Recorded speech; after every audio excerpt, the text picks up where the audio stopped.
প্রায় 2 যুগ পর উত্তর কোরিয়া সফরে গিয়ে পশ্চিমাদের চোখের ঘুম কেড়ে নিয়েছেন রাশিয়ার প্রেসিডেন্ট ভ্লাদিমির পুতিন। উত্তর কোরিয়ার নেতা কিম জং উনের সঙ্গে পুতিনের সখ্যতা দেখে রীতিমতো অবাক পশ্চিমা বিশ্ব।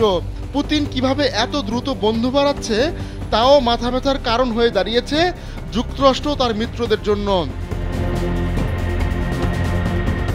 সাম্প্রতিক বছরগুলোতে উত্তর কোরিয়ার সঙ্গে রাশিয়ার সম্পর্ক অনেক ভালো হয়েছে। দুই দেশের মধ্যকার অর্থনৈতিক ও সামরিক বন্ধন এমনিতেই পশ্চিমাদের বিরক্তির কারণ ছিল। তবে এবার এমন এক কাজ করে বসলেন পুতিন ও কিম, তাতে চোখে রীতিমতো অন্ধকার দেখছে পশ্চিমারা। 2 দিনের রাষ্ট্রীয় সফরে উত্তর কোরিয়া গিয়ে দেশটির সঙ্গে একটি প্রতিরক্ষা চুক্তি করেছে রাশিয়া। খালাম্মা, আমি আপনার মোবাইলে সেলফিন ইনস্টল করে দিতেছি। আপনার রেমিটেন্সের টাকা আপনি নিজেই জমা করতে পারবেন। সেলফিন, আগামীর ব্যাংকিং।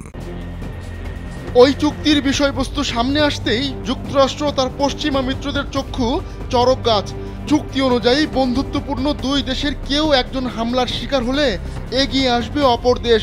পশ্চিমাদের শঙ্কা, এই চুক্তির বলেই পিয়ংইয়ংকে মিসাইল বা পরমাণু কর্মসূচিতে সহায়তা করতে পারবে রাশিয়া।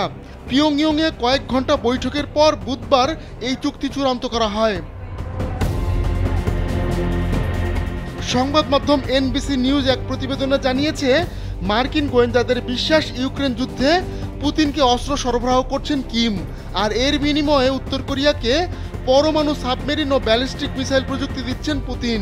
6 জন সিনিয়র কর্মকর্তার বরাতে এনবিসি জানায়, বাইডেন প্রশাসনের শঙ্কা, রাশিয়ার সহায়তা নিয়ে উত্তর কোরিয়া হয়তো পরমাণু অস্ত্র ছুটতে সক্ষম সাবমেরিন বানাতে পারবে। তবে আন্তঃমহাদেশীয় ব্যালিস্টিক মিসাইল প্রযুক্তিতে রাশিয়া উত্তর কোরিয়ার সক্ষমতা বাড়াতে কতখানি সহায়তা করবে তা স্পষ্ট নয়। অর্থাৎ এ ধরনের মিসাইল যুক্তরাষ্ট্রের মূল ভূমিতে আঘাতে সক্ষম হবে নাকি স্বল্প মাত্রার ব্যালিস্টিক মিসাইল হবে তা জানা যায়নি। এর আগে ন্যাটোর মহাসচিব জেন্স স্টলটেনবার্গ সতর্ক করে দিয়ে বলেছেন, উত্তর কোরিয়া মিসাইল ও পরমাণু কর্মসূচিতে রাশিয়ার সহায়তা নিয়ে আমরা উদ্বিগ্ন। যুক্তরাষ্ট্রের শীর্ষ অস্ত্র নিয়ন্ত্রণ কর্মকর্তা আন্ডার সেক্রেটারি অফ স্টেট বনি জেনকিন্স বলেছেন, তার বিশ্বাস রাশিয়ার কাছ থেকে উত্তর কোরিয়া ফাইটার এয়ারক্রাফট, ভূমি থেকে আকাশে নিক্ষেপযোগ্য মিসাইল, সাজোয়াজান, ব্যালিস্টিক মিসাইল উৎপাদনের যন্ত্রপাতি বা মালামাল এবং অন্যান্য অত্যাধুনিক প্রযুক্তি নিতে চাইছে। বিশেষজ্ঞরা বলছেন, উত্তর কোরিয়াকে অস্ত্র কর্মসূচিতে সহায়তার মানে হচ্ছে স্নায়ুযুদ্ধের পর রাশিয়ার নীতিতে গুরুত্বপূর্ণ পরিবর্তন এসেছে। আহমদুল্লাহ শিকদার, কালবেলা ডেস্ক।